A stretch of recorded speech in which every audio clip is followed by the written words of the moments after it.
dalawang bagyo na po ang binabantayan ngayon. Yan nga po yung bagyong Dante at ito pong bagyong Emong. At kaugnay po niyan, kamustahin po natin ang magiging lagay po ng ating panahon sa bansa mula kay Pag-asa Weather Forecaster Chanel Dominguez. Ma'am, ano pong update po sa ating panahon? Magandang umaga din po sa inyo at magandang umaga din sa mga taga-subaybay po natin. Yes po, meron po tayong dalawang bagyo dito sa loob ng ating Philippine Area of Responsibility. Unahin po natin si Emong at sa ngayon po itong kategory niya ay isa na siyang severe tropical storm. Sa ngayon, huling itong namataan sa line 245 kilometers west ng Bacnotan, La Union. May taglay na lakas na hangin na 110 kilometers per hour at pagbugso na 135 kilometers per hour. Ito'y kumikilos southwestward sa bilis na 25 kilometers per hour. Dahil dito kay Emong, meron na tayong nakataas na tropical cyclone wind signal number 3 dito sa northern portion ng Pangasinan at western portion ng La Union.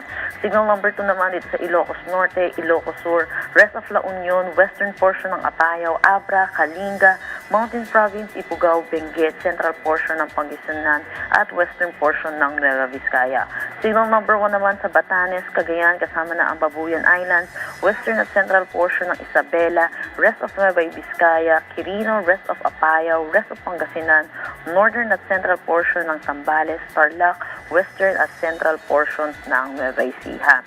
So para po dito kay Bagyong Emong, inaasahan po natin may possibility po ito na maging isang ganap na typhoon category bago po ito mag-landfall, lalo na po.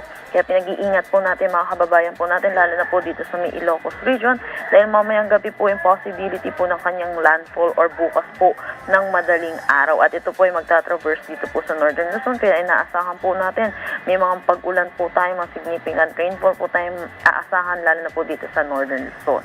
Para naman po dito sa bagyong si Dante, ito po ay nananatili naman pong isang ganap na tropical storm category at may taglay na lakas na hangin na 75 kilometers per hour at magbugso na 90 kilometers per hour. Ito'y kumikilos north-northwestward sa bilis na 15 kilometers per hour. So sa ngayon po, wala naman po itong direktang epekto sa anumang parte ng ating bansa at wala rin tayong tropical cyclone wind signal dulot nito.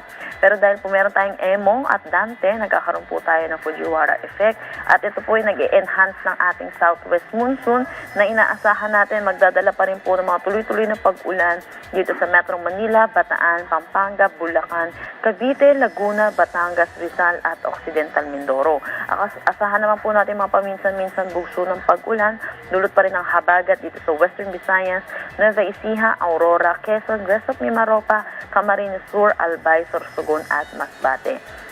Pinag-iingat po natin mga kababayan po natin, dulot po na itong bagyo, pati na rin po na itong mga pag-ulan dulot ng southwest monsoon. Sa ngayon, meron na rin po tayong gale warning dito po sa may Bataan, Lubang Islands, Pangasinan, La Union, Ilocos Sur at Zambales. Pinag-iingat po natin mga kababayan po natin, lalo po yung mga mangingisda at yung mga sasakyan maliit pandagat na delikado po pumalaot dito po sa mga nasabi po nating coastal waters. Yan po muna latest dito sa Pag-asa Weather Forecasting Center. Chanel Dominguez po, magandang umaga. Okay, Ma'am Chanel, may ilang tanong lamang po kami, no? Pakipaliwanag nga po kung itong dalawang bagyong ito, no? Itong si Bagyong Dante at Bagyong Emong, kung ano po yung dala nila? Ito po ba'y may dalang malaking volume ng tubig o malakas na hangin o both? Yes, pag tayo po ay may bagyo po, ito po yung tropical cyclone wind signal po natin ay kaugnay po ng ating lakas po ng hangin po niya. Yung kanina po, sabi ko po, ito po possible po ito si Emong na maging isang typhoon category. So yung pinakamataas po nating tinataas, pag may typhoon category tayo ay signal number 4. So malakas na hangin na rin po iyon at meron din po tayong inaasahan na pag-ulan dulot pa rin po nito ni Emong, lalo na po dito sa may Ilocos region.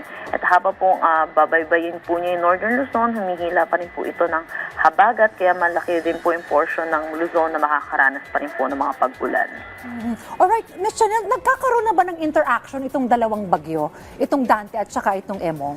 Yes po, nagkakaroon po sila ng interaction, nagkakaroon po sila ng looping po o tinatawag po nating Fujiwara effect. Kaya po kung mapapansin po natin, yung track po neto ni Emong ay pababa po. Usually po yung mga bagyo po natin ay pataas, northward po.